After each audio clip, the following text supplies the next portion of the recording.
welcome back. So in this video, we're going to talk about something called the for of operator.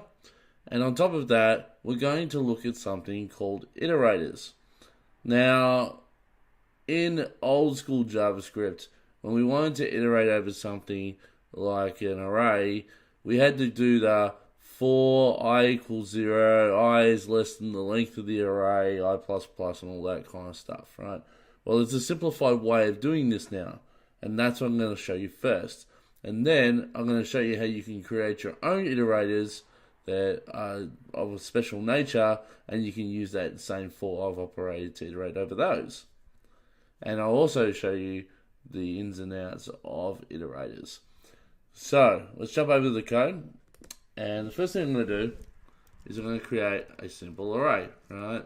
Nothing major here. We just go 1 through to 8, right? 7, 8, right? Now, in the old days with JavaScript, you would do something like this. So you go var I equals 0, I is less than array dot length, right? I plus plus. And then, if you wanted to print out the result of each one, you would have to go array index I, like so, right? And if I save this and we go over and take a look, you'll see that we spit out the numbers 1 to 8, right? Nothing special there, very simple programming code, right? However, over the course of time, this becomes a little bit clunky. Sometimes you need to include the length, sometimes you don't. Basically, you don't want to do this anymore, right? This is kind of ordinary and annoying, right? And a lot of other languages don't do this kind of for mechanism much anymore anyway. So the new ECMAScript 6 option is to use a for of, right? And it looks something like this. So I come down and I go for, like I normally do. Again, the brackets. And then here you go, var number, right? Because the number is going to be the current value that's in the array of, right, array. So it goes, so what it's going to do is it's going to iterate over this array, and for each time it goes through the array, it's going to spit out the value in that index, right? It does all this for us without us having to think about it. We just have to get the number here.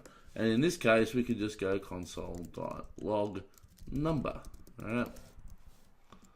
And we can spit that out, and we should get the same result. And we do, right? So what's actually going on behind the scenes here is the array is implementing a method that is known as an iterator, okay? And it uses this weird name called symbol.iterator, which is just basically a name of a function that you need to implement inside of an object in order to perform this iterative action, right? So to show you an example of how you can do this with the array up the top here, I'm going to come down and I'm going to go var iterator equals array, right? Now the thing we're going to get is I want to be able to get the function that does the iteration, right? So how you can do that is you can call this special thing called symbol.iterator and then invoke it, right? So what I've done here is I've grabbed the iterator method that is on the array itself, right? And now I can actually manually invoke it. So with the for of situation, what actually happens is it will have a situation where it goes, as long as there's things inside the array, we're going to call this secret method called next, right? So I can show you how this works. So with the iterator that we have, I can go var current value, right, or current item we'll say, is equal to iterator dot next, right? And then I'm going to log this out just so you can see what it shows. So I'll save that and we'll jump over and take a look. And before I do that, actually, I'm going to also comment out this console.log because we don't need to see it at this point. So what's going to happen here is you're going to see this little hidden object, right?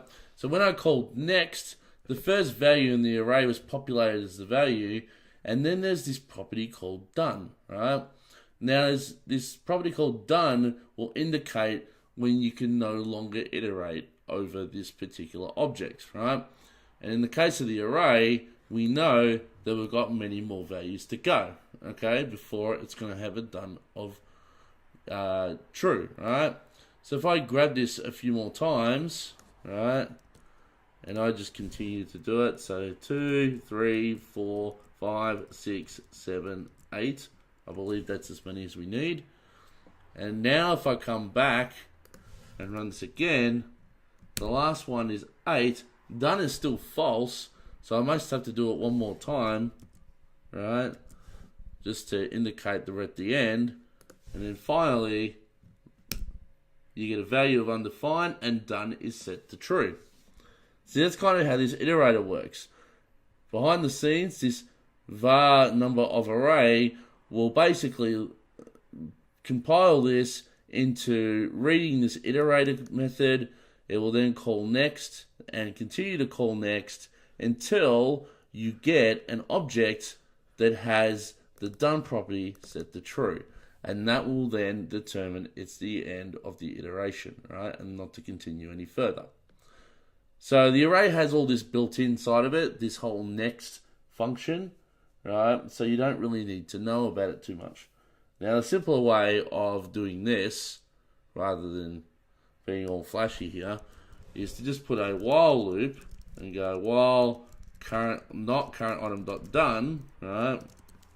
We will spit out console.log current item dot value, right? This would have been a nice way of also logging out the numbers here. As you can see, whoop, sorry, my mistake. One thing I forgot to mention is I need to keep setting the current item to to iterator dot next. Right, so it gets the current item, and then we have to call next again to get the next item, and then next again to call the next item. So it'll keep setting this.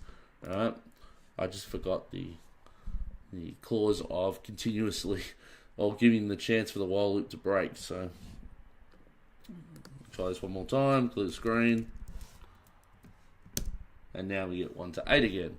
And you can see at the end, value is undefined, done is true. Cool. Alright, so that's how you can see how an iterator works inside an array using the for of command. Now, if you ever have a situation where you want to build your own iterator, you do it like this. Okay, so I'll come down and I go var, we'll say my own iterator. Alright, I'm going to create an object. Alright, so it can be anything. Doesn't necessarily have to be an object, but in this case I'm just going to create it as an object. But it has to have a function. Right, and this is where you kind of have to use this symbol.iterator, right? It has to have a method that has the name that's represented by this. And you might say, okay, so was this represent probably some string, if I remember behind the scenes, giving a certain property name. And then we can set it to a function, right? Like so. Now, I don't know why this should be coming up a different color, I would have thought. Not system, symbol, my bad. Symbol.iterator. So now I've got it set to a function, right? Now inside this function, I can define, or I should define, what the object will be that I'll be returning. Now this object, right, like you can see here, must return a next method. Right, it's like so. So I have to come in and put a next method. And inside this next method, this next method must return an object that looks something like this: value equals 1, and we'll say done equals true or something. Right? It has to have that kind of format. Right? But for my example, what I'm going to do is I'm going to make this iterate from 1 to 10. So I'm going to come down here and I'm going to create a current value, and that's set to 1. Whoops. Current value is set to 1, right? And then inside of my next function, I'm going to track this. So I'm going to put var is done is equal to the current value is greater than 10. So as long as the current value is not greater than 10, it's not going to be done, all right? Then I'm going to track the current value, so return value. So this is what I'm going to return inside that next object. And I'm going to set that to the current value, all right? And then under that, I'm going to increase the current value by 1. Now the reason why I have to increase the current value is because if I don't, current value is always going to be 1, which means that is done is never going to be set to false. To true. And if it's never set to true, it means it will iterate forever, okay, and never actually come out. So this done value has to be set to true at some point. So that's why I have to increase the current value to be higher than 10 eventually. So the return value for this will go into this value field, and the is done property after 10 iterations will become true there, but starts off as false, right? And then once I've done this, well, all I have to do is then use the for var, we'll say value of my own iterator. And I've created my own iterator here, which will now, when I spit out the value, like so, now I'm going to remove this code here for the minute because it's not related to what I'm doing. But now when I run this, because of the fact I've implemented the next inside of this return object, which comes from a function called an iterator, then it's going to continuously return these until we've passed 10, and then done is going to be set to false, right? But the value inside this object is what's also specified inside this var here, right? So if I put 1, it's going to be 1. If I put 2, it's going to be 2, right? But behind the scenes, this iterator is checking to see if this is also set to true. Hopefully that makes sense to you. I'm going to quickly run it just to show you that it works. And now you can see it iterated from 1 to 10, right? So that's it for this video. It might be a little confusing. Learning these iterators can be a little bit challenging if you haven't seen them before. But hopefully I think I've given you a good example of, a way to do it and a way to understand it. In the next video, I'm going to focus on what is called generators. So I'll see you then.